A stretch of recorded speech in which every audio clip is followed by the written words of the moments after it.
Alrighty, guys, it is I, Freeze 700. We are back with some Warhammer 40k lore. This time, what is the relationship between the Custodes and the Emperor? It's a very complicated question because, everyone here who doesn't seem to have any wrinkles on their brain will just simply say, oh, well, the Custodes are obviously the Emperor's bodyguards. There. Question solved. But for those of us who, don't need scuba gear when eating a bowl of cereal because they're afraid of drowning because they're so fucking retarded, we like to actually ponder this question. What exactly would a custodian be to the Emperor? What would their relationship be like? What is their dynamics? Because we see Valdor talking with the Emperor. We see a few other custodians talking, like Aemon Tarmakian. But we don't really seem to get a clear picture of the Custodes as a whole. And why is that? Well, I think I finally have that answer. So, without further ado, let's talk about it. What are the Custodes, and what is their relationship to the Emperor? You see, in order to get to this question, we're going to have to dive into how it is a Custodes is educated. Now, when a Space Marine is educated, it's usually through indoctrination. Usually they're on a need-to-know basis. And pretty much all they're taught about is military protocols, how to properly disassemble your bolter, how to properly maintain your equipment. And that's usually about the basis. The rest of it's just indoctrination.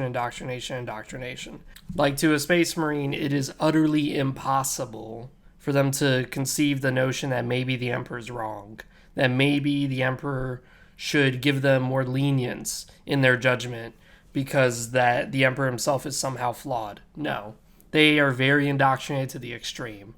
And this is one of those interesting things. You can actually see the difference in how Space Marines are trained in 40k versus 30k. If you look at the Horus Heresy, every Space Marine's kind of cultured. They have a little bit more personality to them. They have more interesting depth to their character.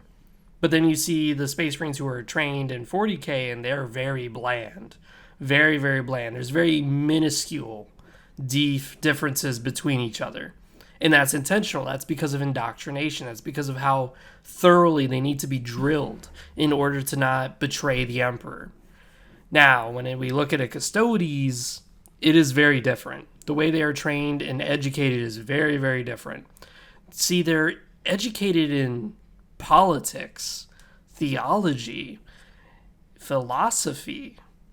They're educated in ways that are kind of odd for a warrior, especially for a bodyguard. Why would a bodyguard need to know philosophy or political scheming? Why would he need to know this? And this is part of the issue, is that a Custodes is much, much more than just a soldier. Much, much more than a bodyguard. He's a friend. He's a person. He's this ultimate mind on any topic that you can choose. Custodes are supposed to be well-versed in any aspect of life. And this is so that way they present more complicated arguments, more complex ideas amongst each other. And it's actually really interesting is that Sisters of Silence even talk about it, about how sometimes the Sisters of Silence find it distasteful how the Custodes separate themselves into little sects, like little sectors of Custodes who agree with one another. And it's mostly because these Custodes engage each other frequently in philosophical debates, in full theological debates. They get into it. They get real into it. And it could be over the tiniest things. But interestingly enough, no Custode has ever betrayed the Emperor. Never have they done that. And this is partly because they're so smart, they're so educated, that they all seem to reach the same conclusion, that the Emperor is right, that somehow the Emperor is just the ultimate goal, that he has the best interest for humanity, and that to go against him would be going against humanity as a whole. Now, what that would mean for their relationship to the Emperor is even more interesting. It means that the Emperor doesn't want to be stuck in a circle jerk. He doesn't want to be sitting there with a bunch of buddies just all circle jerking each other going, yeah, man, you're right. You're absolutely right. Yeah, man. Oh man, isn't it so great how right we are with each other? Yeah, man. No, he doesn't want that. He wants people who can slightly differ from him, slightly debate with him. And he even allowed it back in 30K when he was alive and kicking. He just full on embraced it. He enjoyed Valdor's company, even though Valdor showed obvious distaste for the Primarch project, showed obvious distaste in getting rid of the Thunder Warriors. He allowed it. It's very interesting, very odd for a guy who's just this fascist type of empire to allow this sort of political freedom, this sort of free will amongst his closest of guards, his most best armed soldiers. He allowed them this much freedom of thought, freedom of will, and he allowed it. Now, why would that be? Well, it's pretty simple. Despite how much he may argue with his Custodes, despite how much the Custodes may differ from one another, they are supposed to be the one thing that they call themselves, his companions. And in that, to be a true friend, you have to be willing to disagree with each other. You have to be willing to never see eye to eye with each other, but yet still love each other's company, still love each other's presence. And this is where the Custodes fit, is that each and every one of them, sure, they're all molded to be these amazing warriors from a genetic level all the way up, and that's great, but they're each honed mentally to be more than just, oh, I see that there's a bunker there, we could use that for shelter. No, they're honed to a much, much greater extent. They're honed to be more than a general, more than just a bodyguard. They're honed to be the Emperor's adversaries in political debates. They're honed to be the Emperor's own companions that he can chill and talk shop with and just simply bullshit around with and just make these flimsy arguments and then get called out on his bullshit on. This is what the Custodes are really meant for. And it's really interesting when we talk about other Custodes' reactions to the Emperor and the Primarchs, and even Space Marines to an extent, is that it varies wildly per Custodes. Every Custode has their own different take on things.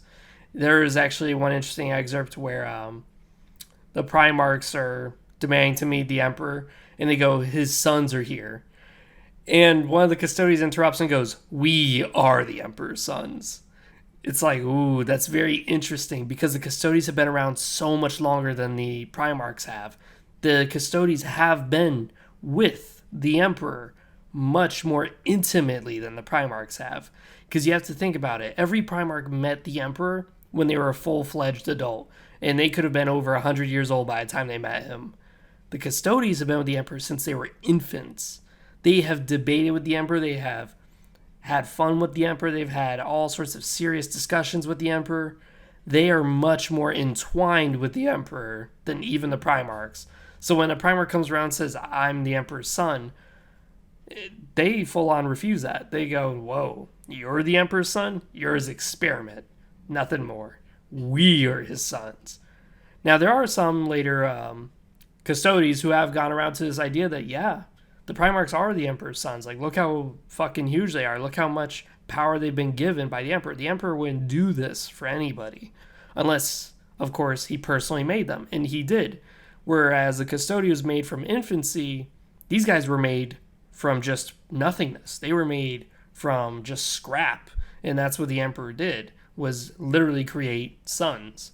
So this is, again, where it's like this whole theological, political debate goes on and philosophical debate within the Custodes where they always constantly argue with one another. They're always like, what does it mean to be the Emperor's son? What does it mean to be the Emperor's envisioned soldiers, the envisioned future of humanity?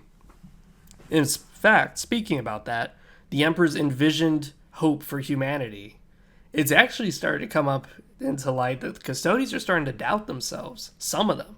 Some of them are thinking, are we really the greatest of humanity? Are we really the highest that humanity can achieve? I don't know anymore. Because the Grey Knights, they're able to do so much more than we can. They may not be as physically amazing as we are, but they're physically amazing enough, and then to back it up, they're psychically powerful. The Emperor himself was a psyker. Maybe that's the vision for humanity that the Emperor had, was that everyone became a psyker, everyone's amazing as hell. So it became this interesting little debate where the Custodes even started to doubt themselves in the 40K setting, where they're starting to go, yikes, maybe we were the vision he had earlier, but not anymore. Because these psychers are really awesome. They're able to do a lot of good things if they're pure and they're just and they're right for the Emperor's side. They were able to do much more than we can, whereas us, we have to be with Sisters of Silence all the time. Always have to be basically babysat by these pariah gened motherfuckers at all times. The Emperor didn't have to deal with that. He just went about his own business by himself and just made his own destiny. Us, we can't do that. If we're fighting witches, if we're fighting demons, we need these guys who have pariah genes, whereas someone who's a psyker won't need that. So it did become this whole little philosophical debate of what it is that would be the envisionment of the supreme human being. And some custodians have started to second guess themselves. As I said, what is the relationship of a Custodes to the Emperor? It's complicated, but they're supposed to be friends. They're supposed to be debating partners. They're supposed to be politicians. They're supposed to be theologians. They're supposed to be philosophers. They're supposed to be assassins. They're supposed to be generals. They're supposed to be administrators. They are supposed to be everything to the Emperor. They are supposed to be related to the Emperor by everything except for blood. They are supposed to be everything that a tool could possibly be. That is what a Custodes is supposed to be to the relationship regarding the Emperor. Besides that, it's been free to 700. Please debate down in the comments down below if you think this is more accurate. Maybe you guys differ slightly. That way we can all be Custodes together and slightly differ with one another. Or maybe you guys have wild accusations about what Custodes are. In which case, I'm more willing to listen to that. Besides that, see you guys next time.